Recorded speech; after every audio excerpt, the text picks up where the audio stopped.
Some football fans will tell you that football began in '92 with the inception of the Premier League, whereas us Villa fans know that football started a long time before that.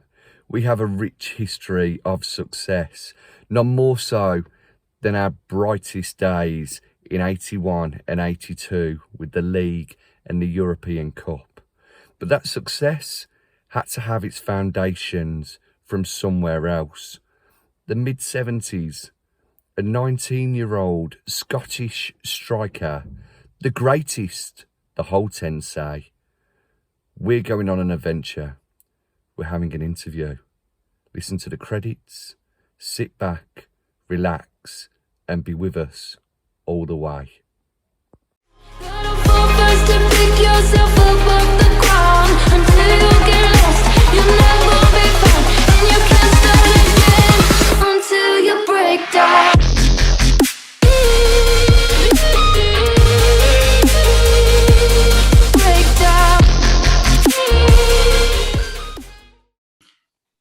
Hello and welcome to this special edition of Talk of the Trinity. I'm Baz Barrett, with me is Will Forrest as always, and today we are joined by special guest star and we are very privileged to have him, so thank you very much for coming on today. We're joined by Jamie Gray, so hi Jamie. Hi guys, how you doing? Yeah, we're good, thanks. Again, thanks for coming on, very much appreciated. And my absolute pleasure, guys. Absolute pleasure. I missed you about a little bit for a few weeks with unavailability, but I'm really happy to be here. Oh no, not at all. We just appreciate you coming on. It's very kind of you to accept our offer and have the time to chat with us. All things Aston Villa, and also a little bit about a former Villa player. Do you want to break the news, or should I, or should we let Jamie? No, we'll break it in terms of, well, may have guessed by the name that Jamie has a famous father, Andy Gray, former Villa legend. And I suppose that leads us, nicely onto our first question. In terms of, see, Andy had a very successful playing career, playing a lot of different places, including Villa. You are a Villa fan.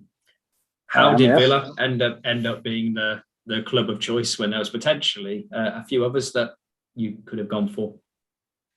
To be honest, I don't ever remember there being any other option. I'm sort of born and raised in Sutton. Been here all my life, and I don't ever remember being forced in any other direction or suggested in any other direction. I've got to say, I like Everton as a club. I've got a lot of affection for them, but I'm not a fan per se. I've just there's a general feeling of warmth in the family towards them because it's such a good time in the dad's career. So they're a club we like to see do well, just not against us. We're all Rangers fans as well. I didn't own a single item of green clothing growing up that I can remember. That was banned.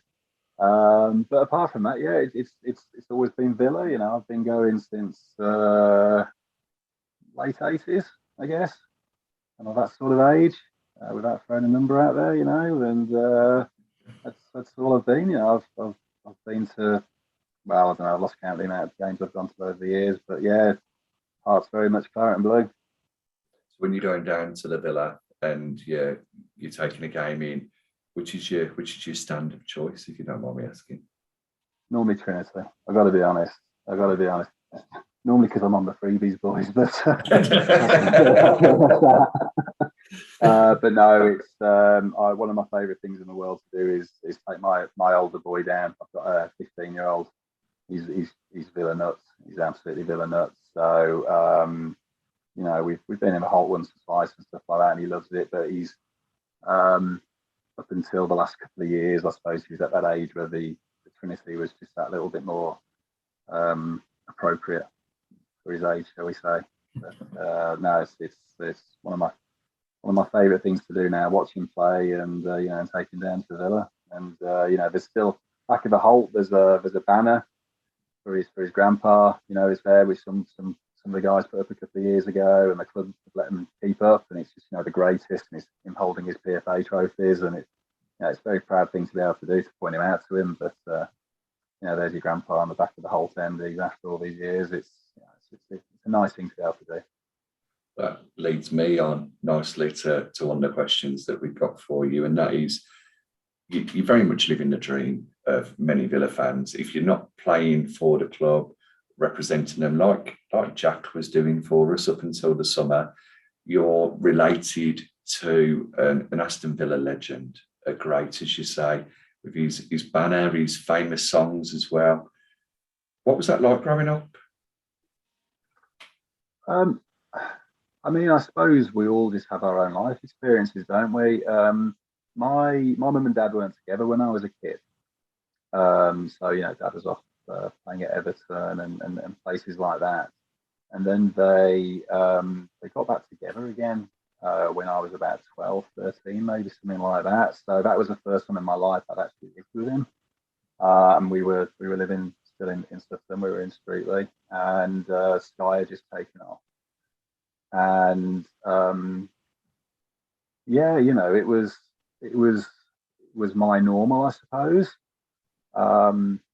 But I still had an appreciation, I think, that some things were not normal. I wasn't particularly blasé about a lot of things. It's like, you know, the phone would go and it might be Duncan Ferguson, or it might be Ian Wright, or it might be George Graham or Ron Atkinson or something like that. And I don't think I ever once answered the phone. You know, the old house phones in those days. Oh, hi, it's Andy there.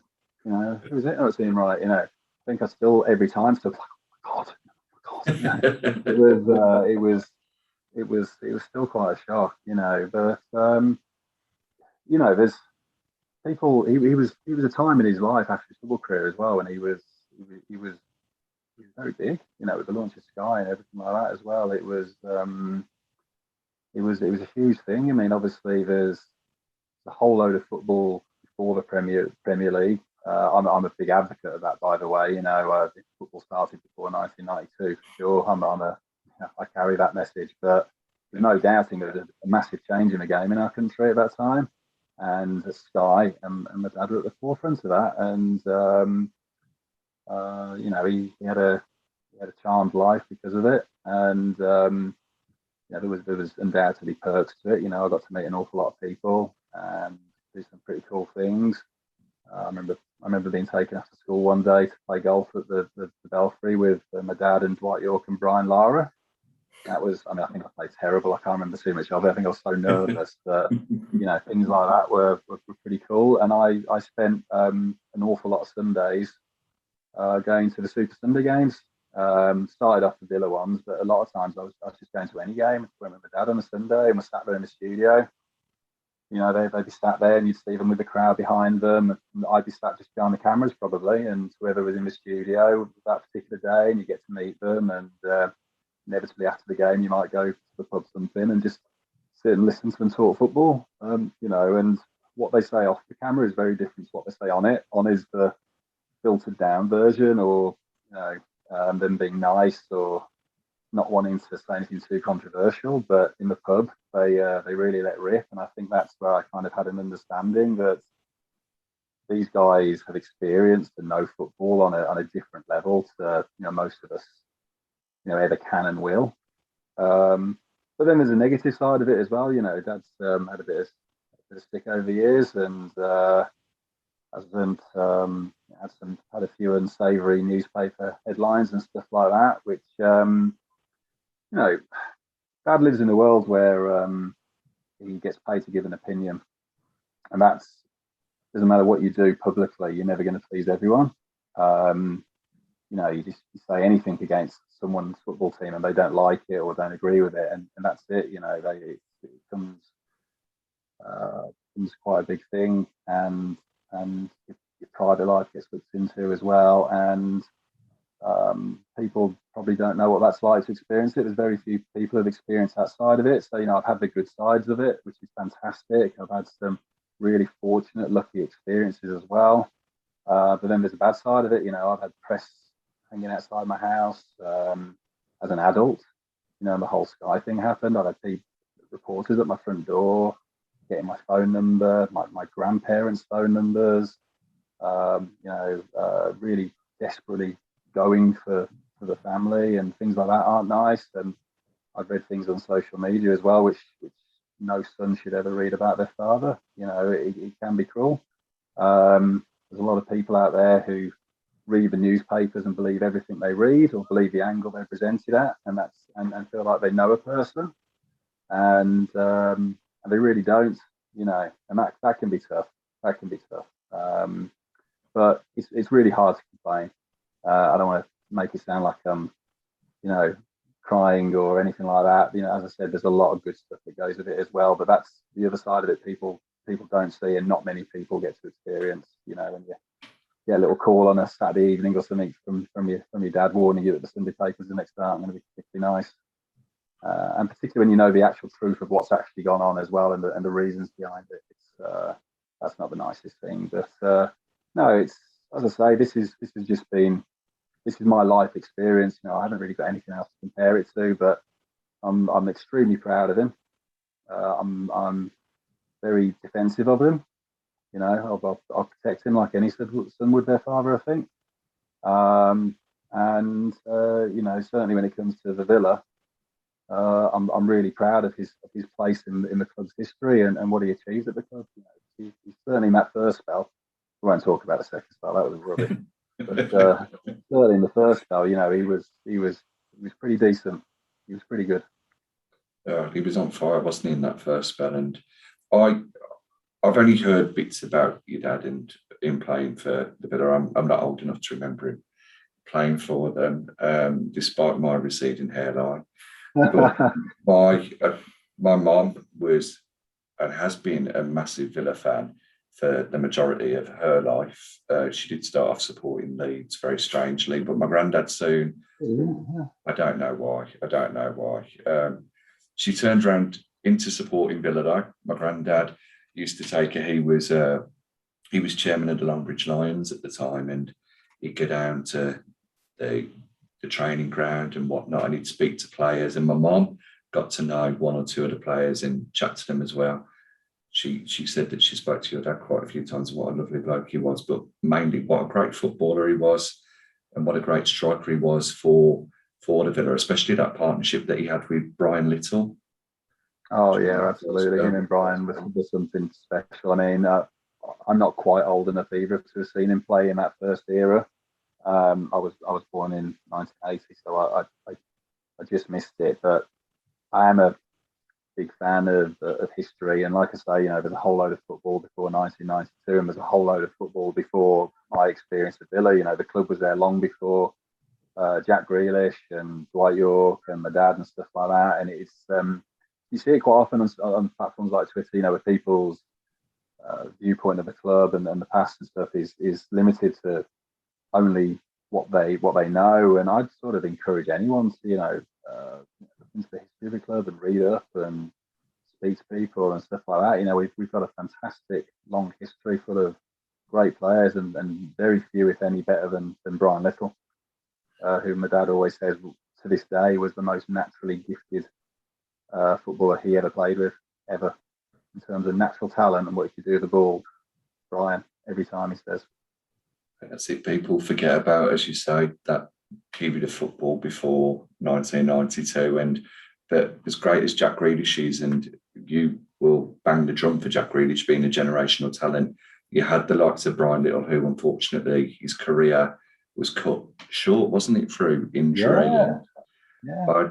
I made a point of listening to your dad's interview with Matt Kendrick for the Claret and Blue podcast. Yeah, so insightful.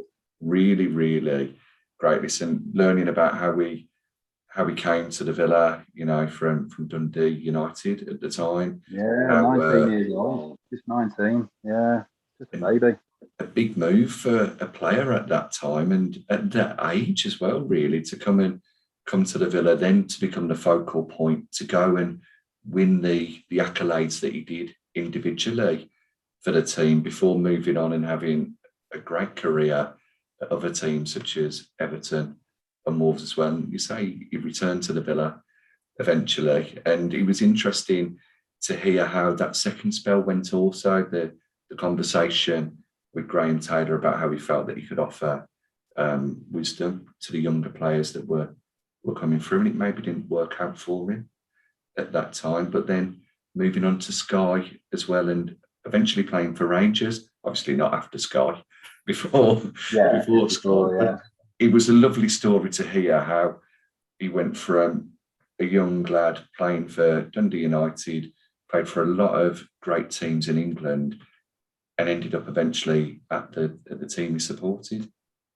Yeah, I mean, it's a great way to finish any career, isn't it? Imagine that you've had your career gone the way my dad's did, and my dad will be the first to say, and he that he wasn't the most skillful player in the world. Obviously, with growing up with him, it's just like he hasn't got any tricks. You sit there and you think he's going to dazzle you with how he's juggling the ball or anything like that. He's got nothing like that. He's just pure energy and pure aggression and a head made of granite. But he did really well for himself. He had a great career, and then right at the end of it, just had the opportunity to go and play for his boyhood club. He is a Rangers fan. It was a brilliant end to his career for him and for the family as well. My uncles and my grandma and stuff like that. My grandma had a picture of the Queen in a house for years. We're all mad Rangers fans, so it was lovely. It was just a nice way to finish it off. But the fact of the matter is, Villa in that first spell, he was never as good as an individual as he was in that spell then. Villa had the very, very best of him.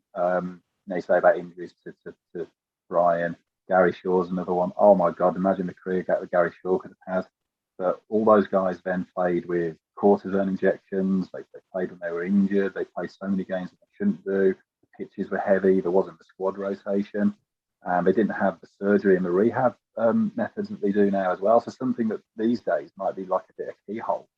And, you're back in a week or two. In those days, it was a major surgery. And by the time, the last couple of years of the first spell that Dad was at Villa, he missed a lot of games. And a lot of that was down to, like I say, playing when he shouldn't have been playing anyway. And, any striker who's out for long periods, you don't always come back into the team firing, do you? It takes a few games to get going. So for his goal record for that first period to be as it was is a testament to him, really. He really just he never scored goals like that again, really. His knees were really bad. He lost a yard of pace. He had to change how he played. He sort of became more of a target man, more of a sort of creator.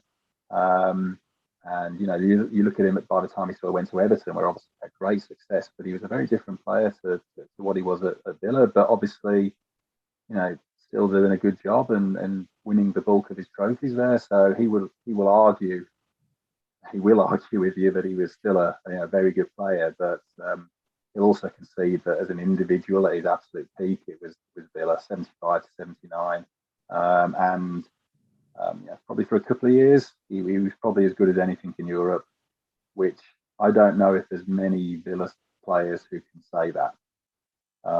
There's others who went on, and obviously the European Cup boys and the League boys, and they won the trophies, and they're quite rightly admired and adored and brilliant players, but there's not many who had the personal achievements that my dad did. He's got the trophies and the individual awards and the CV to back that up. He was very good, very, very good, from what I'm told, mainly by him. I think there is, in terms of, obviously we joke about how football didn't begin until 1992. I do think there is an element, in terms of, you mentioned Villa's rich history.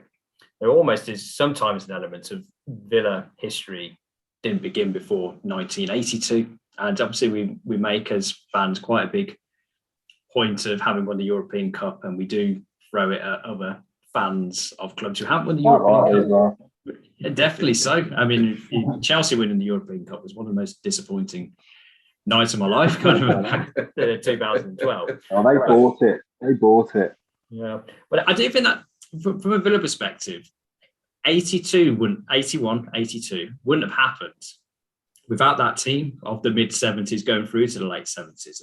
That expectation or aspiration towards success wouldn't have happened, without coming from, late 60s, early 70s in what we know old money was the third division. Yeah, third division, yeah. Bad time in the club. Yeah.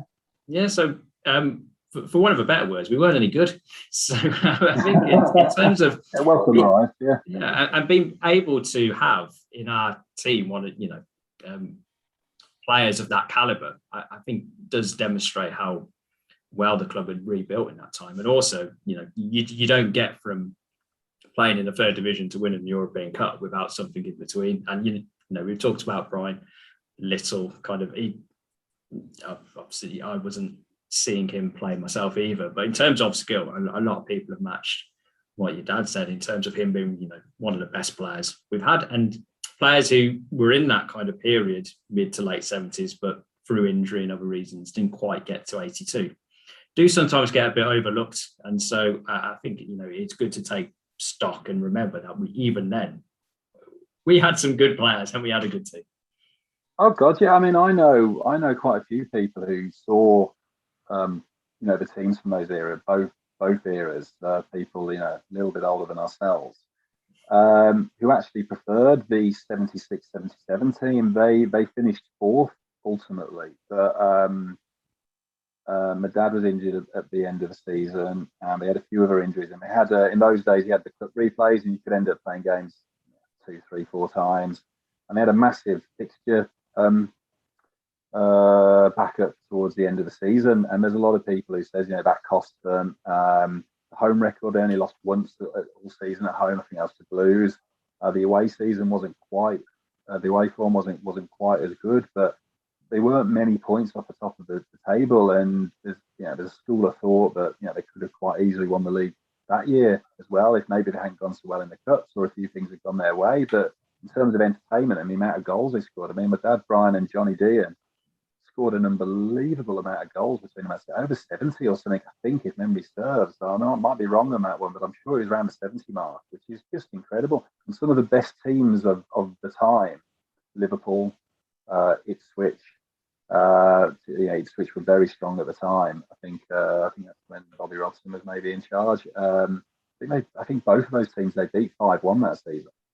They battered teams, absolutely battered them. They'd go away from home and play 3 up front, and they absolutely murdered teams. It was a really good team, was the basis ultimately of obviously the team that went on to win the league in the European Cup.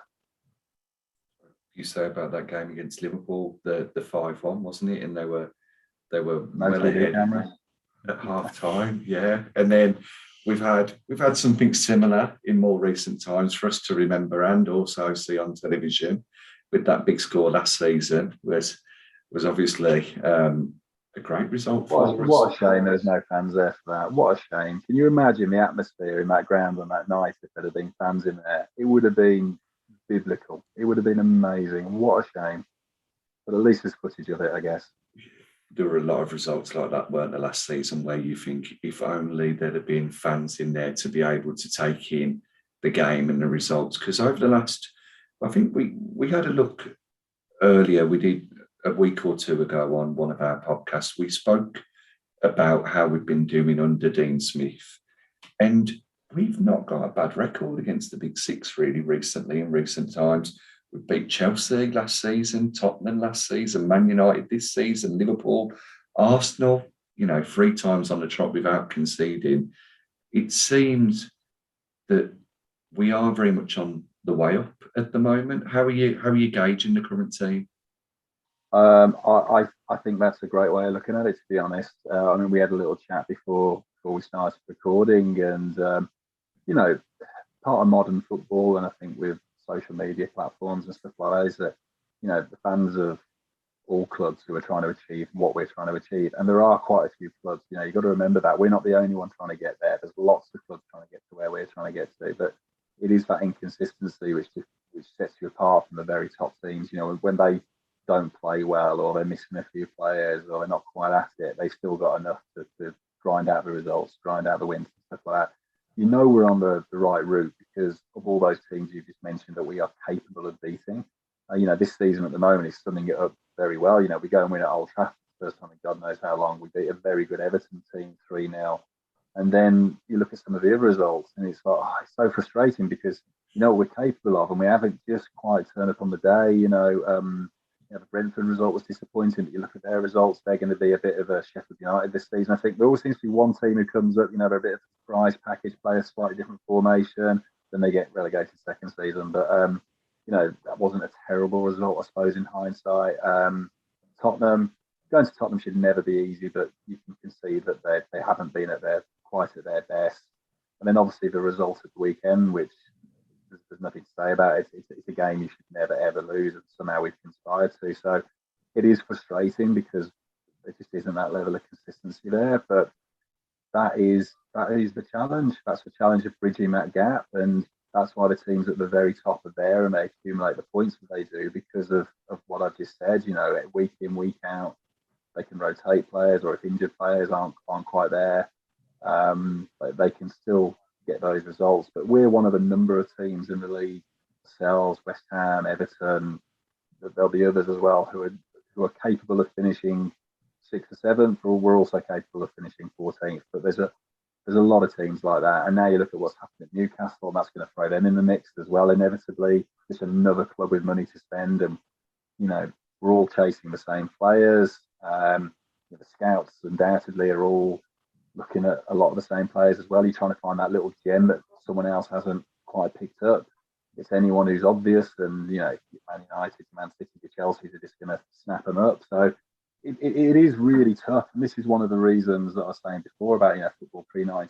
It just felt like a different landscape. You'd have Sheffield Wednesday with like Chris Waddle playing for them, and ourselves, with a lot of the players we had at the time, and it just seemed to me that you still had your bigger clubs, but who were more consistent. But all clubs seem to have their star players, and you could have a good summer, a good transfer window, or a couple of good windows, and suddenly transform yourself into contenders. I mean, look at us under Ron.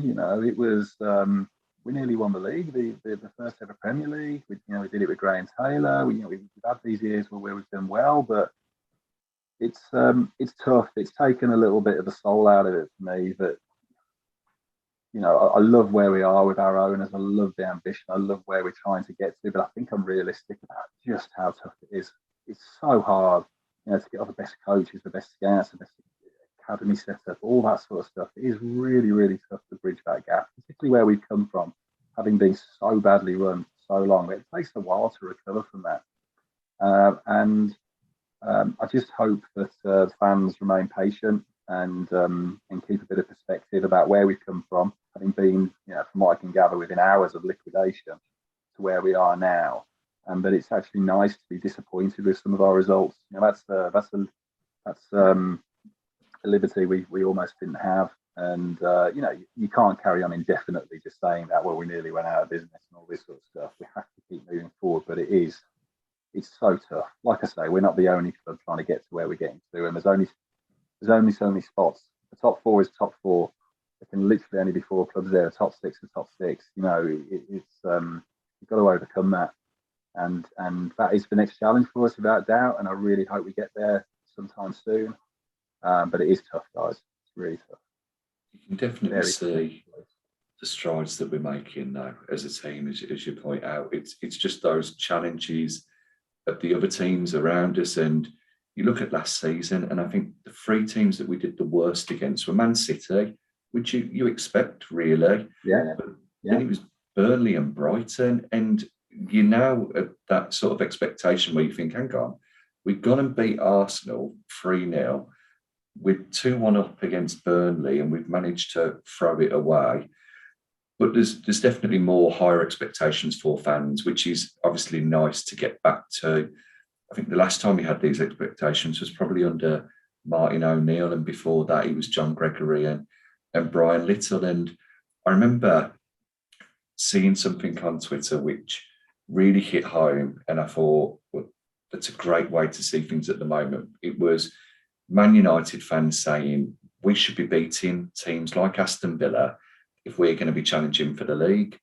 And I just thought to myself, well, we should be going and getting results against teams like Man United if we want to be pushing on to that top 7, top 6, top 4.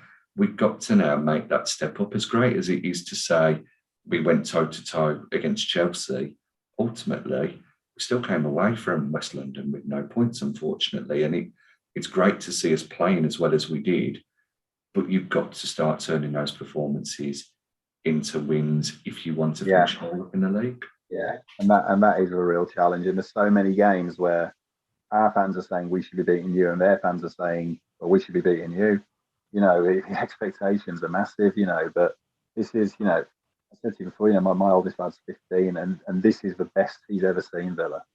You know, he's 15. This is by far the best he's ever seen us. You know, he's had a tough road sticking with the Villa, but you know, it's been a long road back, hasn't it, guys? You know, those of us for a certain age, you know, we were always good. You know, we had the odd bad season and stuff like that, but we were always competitive. You know, we haven't won anything since '96, which is disappointing. You know, and we've got to keep pressing forward. But we haven't had a chance to put our best team out this season as well.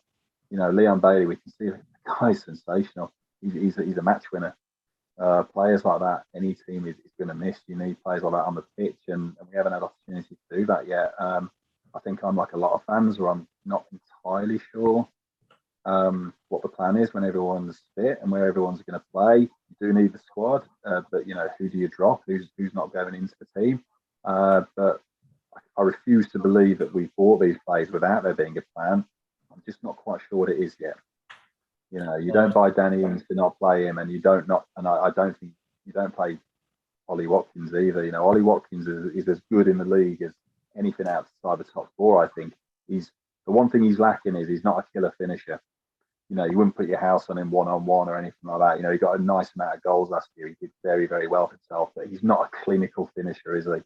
So that's the one thing. But in terms of how he leads the line, how he presses, what he brings to a team, he's absolutely brilliant. He's fantastic. So how are you going to fit everyone in? Potential-wise, you look at that Watkins-Ings partnership, and we've said it before, I can't think of many other Premier League teams where you say two out-and-out strikers, and I wouldn't class the likes of Heung-min Son as an out-and-out striker. He's very much a left winger, the same as Mane and Salah at Liverpool. They're very much wingers.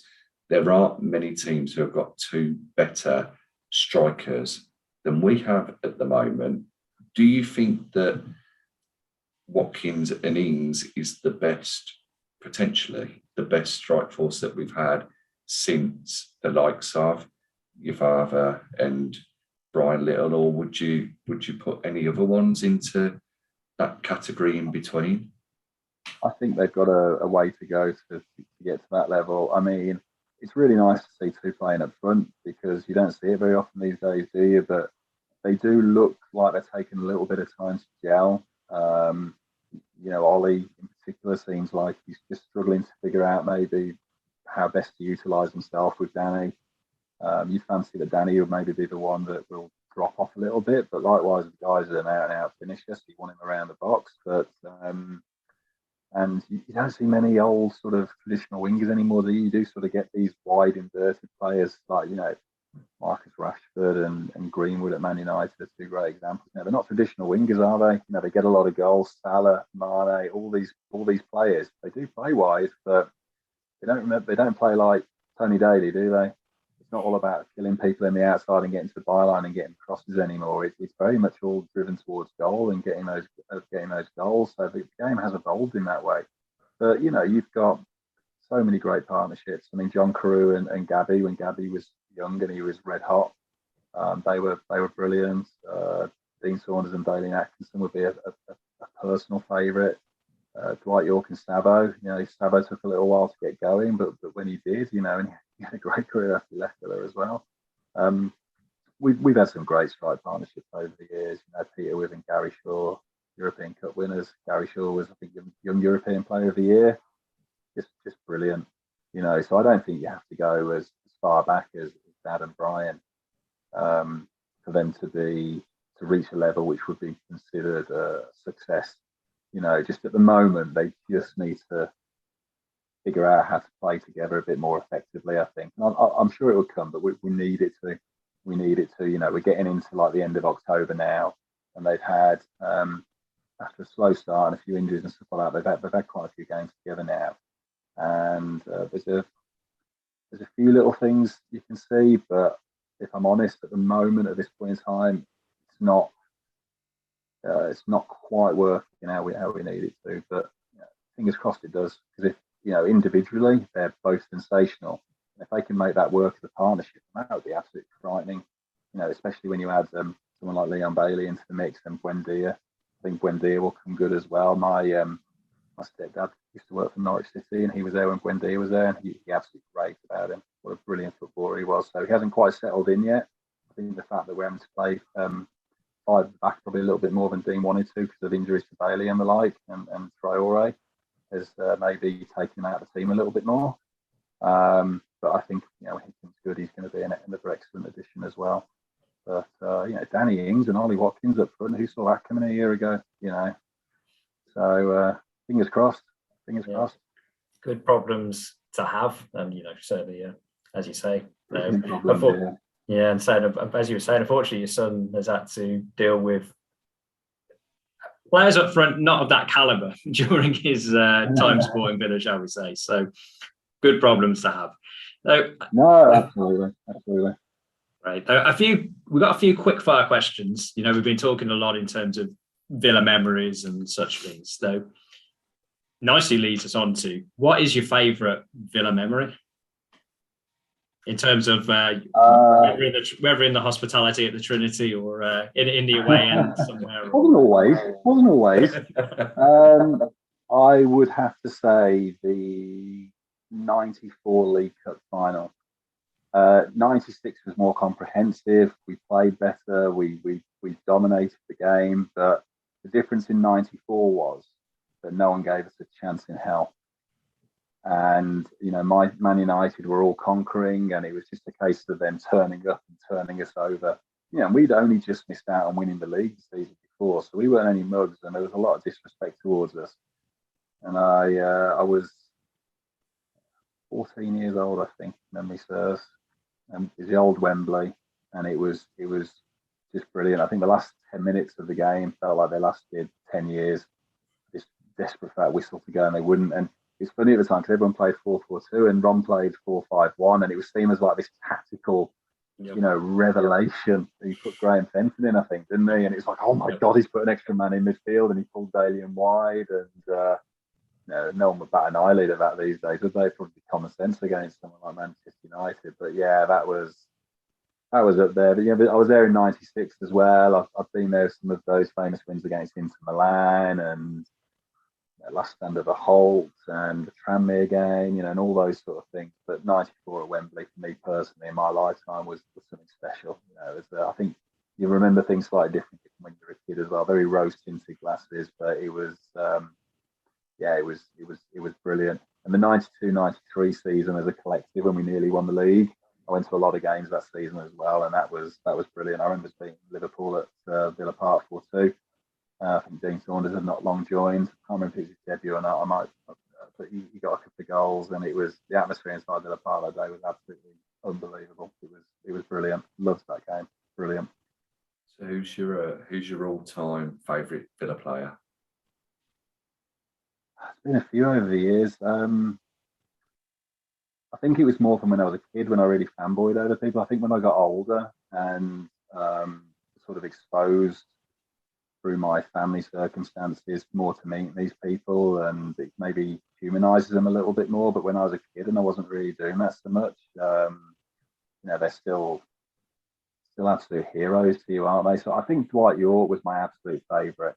I know a lot of Villa fans still aren't happy to this day that he went to Manchester United, but I never blamed him for going. Once again, I think growing up in the environment that I did, I understood why he had to go. Just like I understood why Jack had to go to Man City. I didn't like it, but I understood it. There's opportunities you can't turn down, and I have to tell you that I remember Dwight ringing my dad when we were on holiday. We were on holiday in Portugal, and he rang him to get his opinion on whether he should go, because my dad and Dwight have always been close. And my dad worked from when Dad was coach and assistant manager there, and he did advise him he had to go. I'm sorry to say. I remember that. Yeah, he can't turn it down, Dwight. And he went on to be a massive part of Fergie's best ever team. So Dwight York for definite. Paul McGrath, obviously. I feel sorry for anyone who didn't see Paul McGrath play. You know, I used to remember a few years ago people saying how good Nathan Baker was and Kieran Clark and stuff like that, and I was just shaking my head, going, "Oh guys, you poor people, you haven't witnessed God." You know, and the Dean Saunders, I loved him when he first came, running with his tongue stuck out half the time, didn't he? And he was great. And I love Sean Teal as well. You know, maybe not the greatest centre half we've ever had, but you know, massive moustache, massive calf muscles, bosh. He was good as God. There's been loads. Steve Staunton, he's another great player as well. But yeah, I think it would have to be. I think it'd have to be Yorkie. He was something special. He could do some pretty phenomenal things with the football. And I suppose our final question to wrap it all up. We've got our time machine out the back and we've got it warmed up and we can transplant your dad into the modern day Premier League. Where do you see him playing, both in terms of a role and also in terms of what type of team do you think you see him, he would be best suited for? God, well, as I say, you know, as I said before, you know, he wasn't the most skillful of players ever. Dad's whole career was based on effort and bravery, and you know, obviously he had ability, but you know, his three older brothers were all better footballers than him. But you know, he was the only one who made it. You know, he was just he's a winner, I guess. You know, just one of those people with that absolute drive that you see a lot of professional sportsmen have. You know, just hated losing. So I don't think he'd have necessarily fitted into a team like Man City where they wanted a little bit more technical play, you know. But if we're talking, just let's talk about that spell at Villa when he was at his absolute best. I'm just going to put him back in the Villa team, I think, guys. I think that's the best place for him. I think that's where he deserves. I don't want anyone else to have him. Let's just put him back in the Villa team and get him some supplies. And if he could have found anywhere near that sort of form from sort of 1977, then we'd have all been laughing, wouldn't we? But it's so hard to say because football and formations have changed so much. And I think Dad was someone who probably needed a strike partner.